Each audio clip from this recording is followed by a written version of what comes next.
Hey, I'm Bergeron. This is my studio. Come on in and check it out. So this is my studio 3360. I live in Baltimore, Ontario, and let me show you around some of the craziness I got going on in here. This is one of the first projects that we'll look at today. This is called the War Machine Project Suburbs, and there's a series of these, and I'll put some other ones of them here so you can have a look at. But I've made all this architecture, so all of these things are all made out of sheet plastic, all the buildings, and all the rest of it is all assemblage. So I take things like little nativity scenes. This is Caillou. I take the heads off dinosaurs and I switch them with the heads on army men. There's lots of other things, like there's a Barbie horse, other little sort of McDonald's toys, cowboys, a cowboy riding a jet plane, just sort of a lot of craziness. It's all plastic. It doesn't weigh very much. It only weighs maybe about 20 pounds.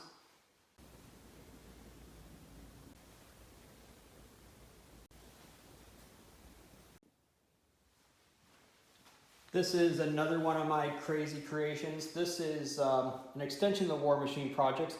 It's a tree that has a bunch of buildings, different houses and things like that on it, but it's all mechanical. So underneath here is a motor that turns everything.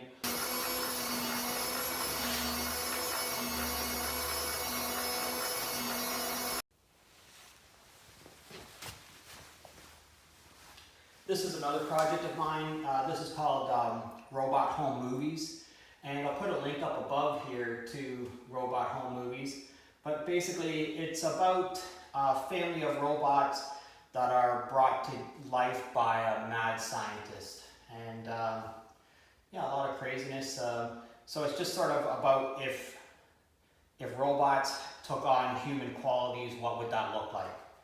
And it looks weird. So go out and check out Robot Home Movies.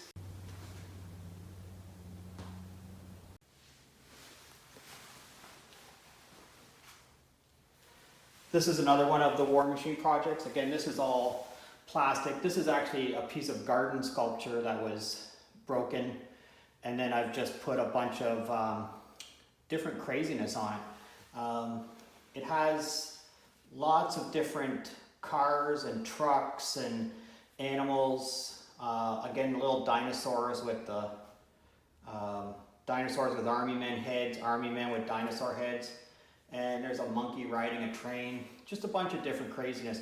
This piece is called Home by Any Means Possible. So it was about how we always want to return home and how home is a sacred place to many of us.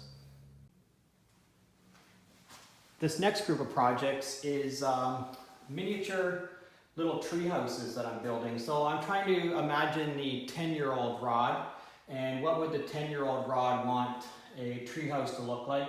So this one has a peak on the top and a peak on the bottom.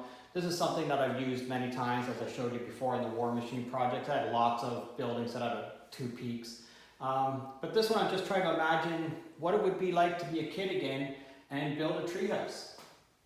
This one has a little elevator that works on a crank that goes up and down, so that if you were, so that you can play with it. I really encourage people to play with my sculpture and to look at it and interact with it. It has a bunch of other small things that I've built on it, so I'll show you some of that stuff too.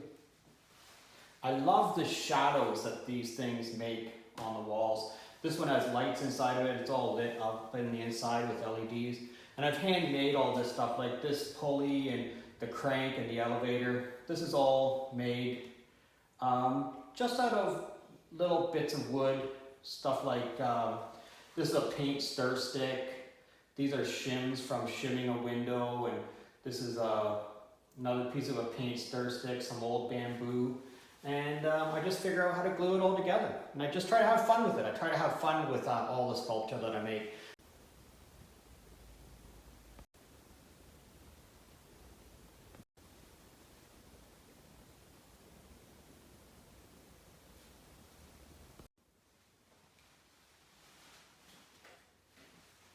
This treehouse also has sort of a lot of craziness going on. You see there's a bunch of TV antennas.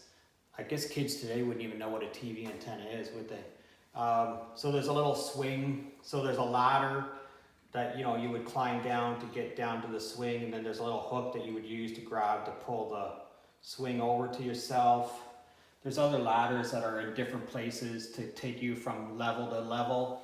These all have lights on the inside of them also. I'm just trying to have some fun with the idea of what would a treehouse look like. This is the area where I work in most of the time. I got my G.I. Joe collection, some Star Wars stuff, my G.I. Joe space capsule, my computer. Down here I have some storage for my paper and stuff. I have a lot of tables in here. I have 4 tables in here now. I actually have many more tables than that because I don't usually work on one singular project. I usually work on many different projects all at the same time. Like I could have drawings and paintings and sculpture and video all going on at the same time. And usually the reason that is because I'm drying time. I'm usually waiting for one thing to dry, so I'll start another project. So when I have time to be creative and come out to my studio, I want to move from project to project and sort of keep the momentum going. And that just fuels more creativity for me, and that's how I get a lot of stuff done.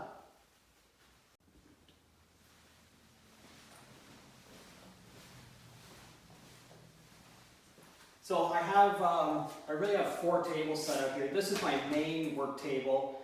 It's a big 4x4 table, and I have a piece of plywood on top of it. And this is sort of where I do all my layout work, all my cutting and sawing and anything that I have to build or make. I usually do it on here because I'm not worried about destroying the tabletop with the piece of plywood.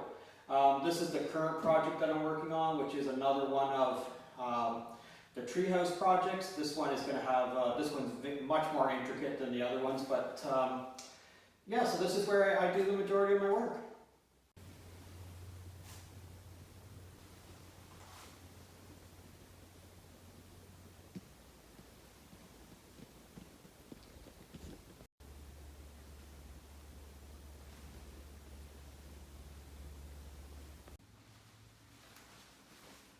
Alright, so thanks for stopping by and checking out my studio today. I really appreciate it. If you're currently a subscriber, thank you very much. And if you're not currently a subscriber, please consider subscribing to my channel.